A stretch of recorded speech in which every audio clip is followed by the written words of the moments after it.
was dying inside to hold you. Pagalitan nga pa yun. Ganyan nangyayari sa akin. Nagalitan ako. Nagigil talaga ako. Dami kong ginawang order ng umaga. Panagsaan kami ni Bin nun eh. Pinagalitan ako kasi nakita ko sa cellphone. Konti na lang eh. At dalawang peraso na. Siyempre chill na ako. Relax na. Matatapos na. Magsi-cellphone daw ako. Putik na yan. Nagigil ako eh. Ay, tawa talaga ng loob ko. Oo, tapos ilan na kami, yung isa, nakakaisa pa lang ata, hanggang alas 11. Putik na yun talaga. Papaligsahan kasi kayo eh. Dapat huwag yung paligsahan po eh. Ang maganda nun, bilisan mo. Tapos chill na lang pag wala na. Kasi may mga pahabol-habol eh, hindi iniisip ko eh. Alam mo, konti lang sa umpisa eh. Diba? Yung mga pahabol-habol. Kaya nga dapat nung meeting, isasuggest ko nga yun. Na, ganyan eh. Pina-order natin kanina. Nasa 10. Ilan tayong tech? Tigda dalawa lang tayo. Tatlo, dalawa. Kumbaga i-separate. Para makikita mo kung sino talaga yung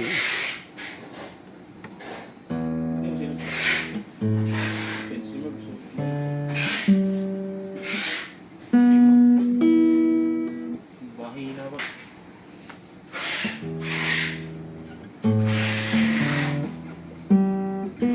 masarap talaga ako. Sabi ko kaya ate kasi in-SS pa sa akin. Check mo kasi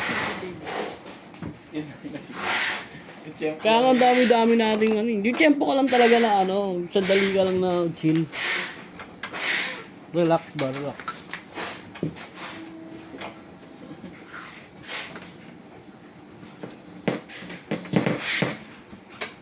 Kasi ganun diskarte ko pag maaga.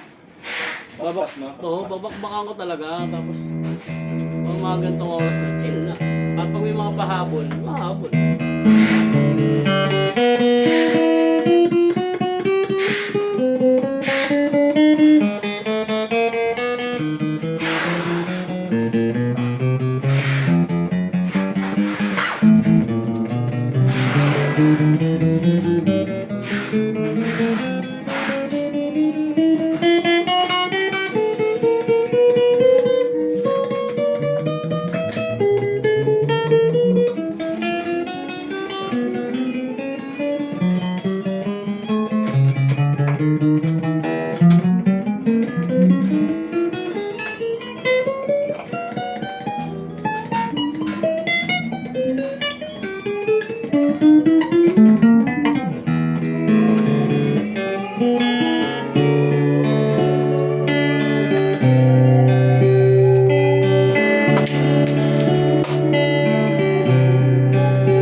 May powder ka dyan boy, Tim.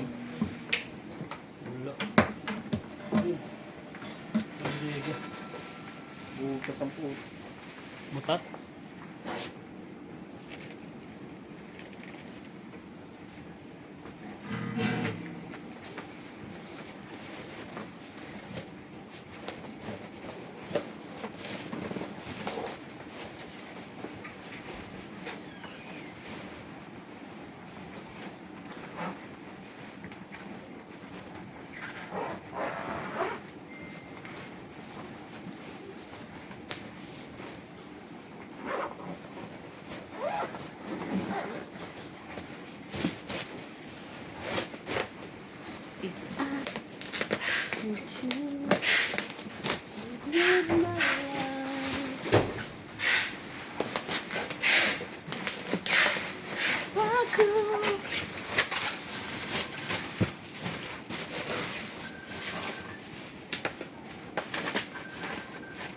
Pag naaalala ko nga, naiinis talaga ako. Nakasal ka na ata. Kasi, ang ko naman, ang naisip ko naman, kunyari, pinalagay ko naman yung sitwasyon ko sa sitwasyon niya. Kung ako yun, titignan ko muna isang beses. Tapos pag mahuli ko pa rin siya na ganun pa rin at ayun pa rin yung ano, yung nakalapag, di ba? Tapos ganun na ganun pa rin yung ginagawa niya. Ay doon na ako magre-react, saka ako magre-react. Pero kung isang beses lang tapos yun, parang ang pangit kasi. Tempo lang. No? Kaya, tignan mo siya. Ah, sige, observe ko to 1 hour. Kapag naning magano, babad. Ah, tingnan natin 1 hour. Sige, sabihin na natin 30 minutes lang. Tapos ganun pa rin. Ay, wala. Hindi siya nag-action. Kung magbabad, so ano lang,